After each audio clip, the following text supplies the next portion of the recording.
As Nancy Pelosi, Speaker of the House, said this week, this is a time now for people to release their differences, to stop fighting on Capitol Hill, to stop playing the blue-red game, the blue state, the red state, and to join together in unity again.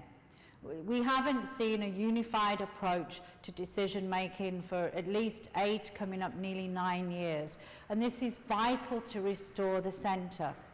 Issues like poverty alleviation, job creation, they don't care whether you're wearing a blue tie or a red tie, they only care about solutions.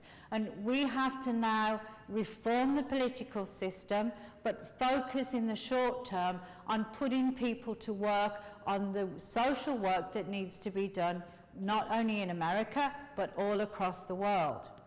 Nancy Pelosi, coming from Silicon Valley and San Francisco, knows the great number of new technologies, new social marketing, new green technologies that are being produced in the San Francisco area. And it's great that they're available for local people. But it's also important to export that innovation, to export those technologies so that we can empower the poor with them, so that we can build the next wave of prosperity, not just for the rich, but for everyone across the world.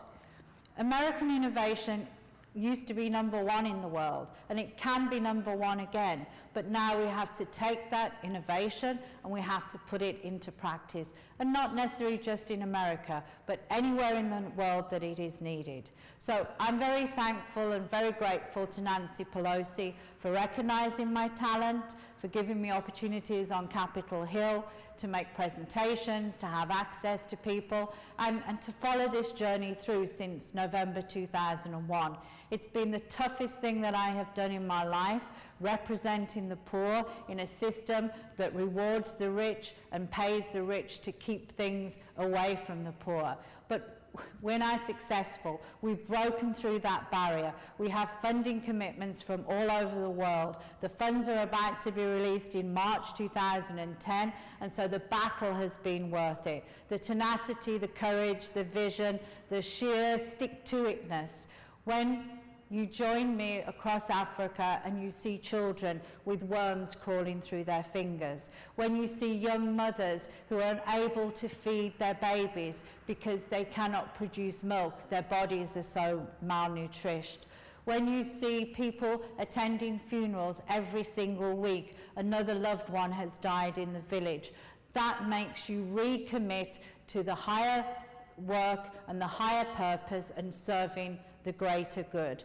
And so together, America is going to transform its work in the world. The innovation that is contained in America is going to go out and benefit countries in the world, and together we can make a difference. We can take all of these communities into green and sustainable communities, and we can do well for our families, for our country, and for the world.